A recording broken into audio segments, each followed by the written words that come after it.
Christmas night still lingered in the living room. Torn wrapping paper was scattered across the floor, and the lights on the tree blinked weakly, half burned out. I woke up late, expecting warmth, laughter, and the chaos of a family morning.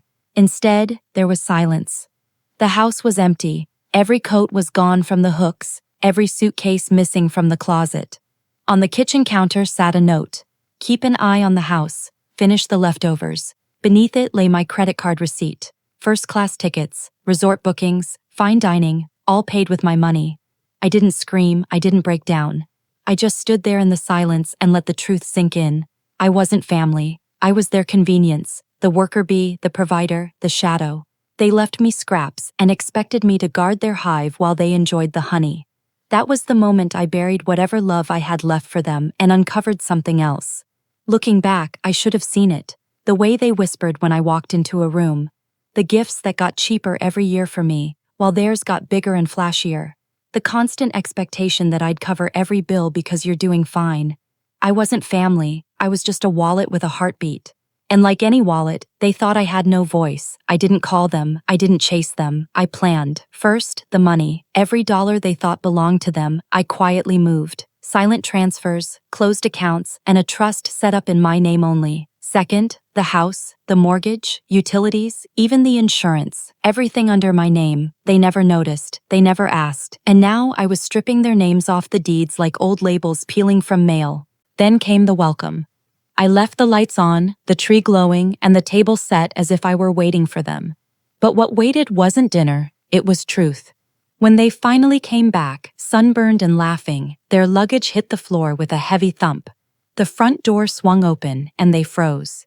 I was sitting at the table, empty plates lined up in front of me. The note they left sat framed in the center. Their smiles broke instantly. "Where's the food?" my brother asked. I pointed toward the fridge. "Empty, not a crumb left." "I finished the leftovers," I said. My wife's hand clutched her purse tighter. Her mother's voice snapped, sharp and angry. "What have you done?" I slid a stack of papers across the table. Bank statements, property transfers, legal filings. Their vacation had ended the second they boarded the plane. They just didn't know it. Panic rippled across the room. My brother cursed. My father shouted. My wife's face twisted with rage. They demanded answers. They threatened me. I didn't flinch. "Everything you built with my money is gone," I said. "The cards, the accounts, even this house." The silence that followed felt heavier than stone. "You left me with scraps. Now I've left you with nothing." Their shouting turned desperate. The rage turned to begging, switching faster than gamblers throwing down their last chips. But it was already too late. When the sheriff knocked, their voices broke. The eviction notice slid across the doorframe like a blade, effective immediately. They begged me to stop it, to undo it, but it was all mine. My name, my signature, my design. Their vacation ended at my doorstep, and the house belonged to me alone. I walked past them as they stood frozen in the doorway, their bags still at their feet. No goodbyes, no explanations. Just one last look at the note they had written. Keep an eye on the house. I had. And now the house was mine.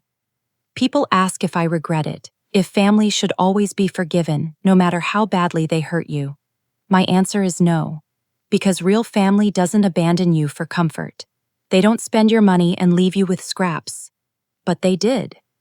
And I finished the leftovers. Now I eat alone, but at my own table, on my own terms. And when I lock the door at night, I sleep peacefully, knowing one truth. They'll never mistake me for the wallet in the room again.